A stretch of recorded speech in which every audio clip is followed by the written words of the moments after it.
ఓం గం గణాధిపతయే నమః. హాయ్ అండి, అందరికీ నమస్కారము.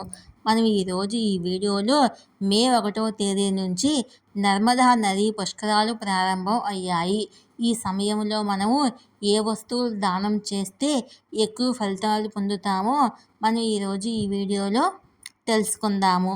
ఈ వీడియో కనుక మీకు నచ్చినట్లయితే లైక్ చేయండి, షేర్ చేయండి, సబ్స్క్రైబ్ చేసుకోండి. ప్లీజ్ సబ్స్క్రైబ్ మీ, సపోర్ట్ మీ. ఈ వీడియో లాస్ట్ వరకు స్కిప్ చేయకుండా చూడండి. ఇలా చేయడం వల్ల ఈ వీడియో మరికొంతమందికి రీచ్ అవుతుంది. మే 1వ తేదీ నుంచి నర్మదా నదీ పుష్కరాలు ప్రారంభం అయ్యాయి. పుష్కర స్నానం ఆచరించేందుకు ఘాట్లు ఎక్కడెక్కడ ఉన్నాయి, ఈ 12 రోజులు ఏ ఏ వస్తువులు దానం చేస్తే ఎలాంటి ఫలితాలు కలుగుతాయో మనం ఇప్పుడు తెలుసుకుందాము.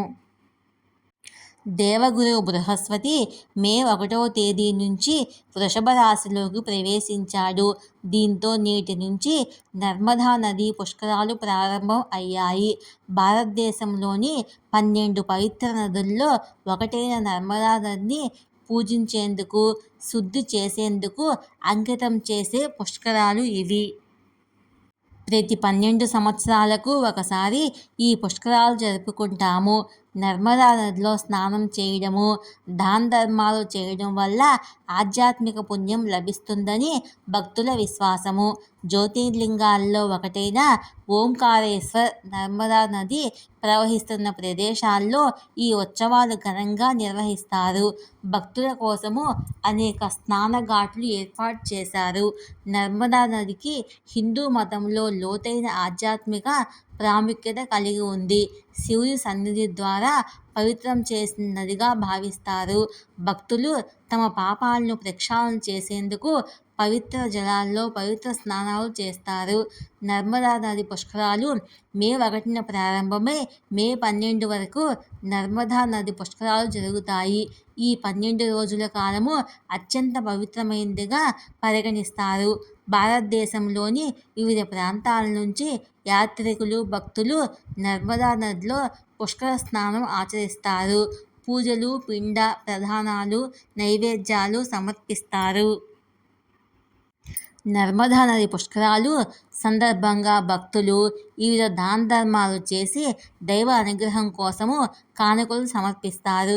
12 రోజుల పాటు ఎటువంటి వస్తువులు దానం చేయడం వల్ల పుణ్యం కలుగుతుందో మనం ఇప్పుడు తెలుసుకుందాము. నర్మదా నది పుష్కరాలు జరిగే మొదటి రోజు బంగారం, వెండి, ధాన్యాలు వంటి వస్తువులను దానం చేయాలి. రెండవ రోజు దుస్తులు, ఉప్పు, రత్నాలు వంటివి దానం చేయడం వల్ల పుణ్యం కలుగుతుంది. మూడవ రోజు బెల్లము, గుర్రానికి సంబంధించిన వస్తువులు, పండ్లు దానం చేయాలి. నాలుగో రోజు నెయ్యి, పాలు, తేనె, నూనె వంటి ద్రవ పదార్థాలను దానం చేస్తే మంచిది.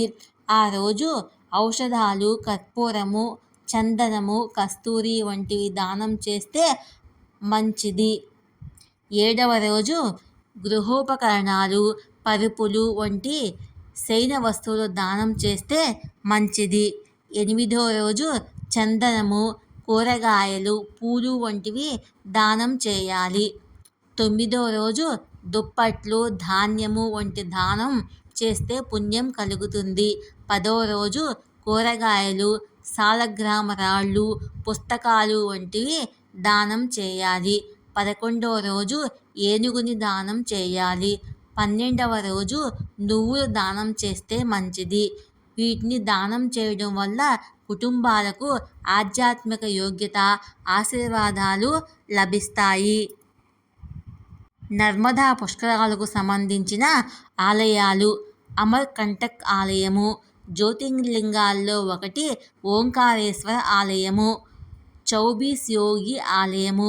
నర్మదా నది ఒడ్డున ధ్యానం చేసిన 24 యోగులకు అంకితం చేసిన ఆలయం ఇది. చౌబీస్ అవతార ఆలయము. ఈ ఆలయములో విష్ణువుకు సంబంధించిన 24 అవతారాలను సూచించే విగ్రహాలు ఉన్నాయి. మహేశ్వర ఆలయము. నర్మదా నది ఒడ్డున ఉన్న మహేశ్వర ఆలయము ఆధ్యాత్మిక వాతావరణానికి ప్రసిద్ధి చెందింది. నర్మదా సిద్ధేశ్వరాలయము. శివుడికి అంకితం చేసే పవిత్ర క్షేత్రం ఇది.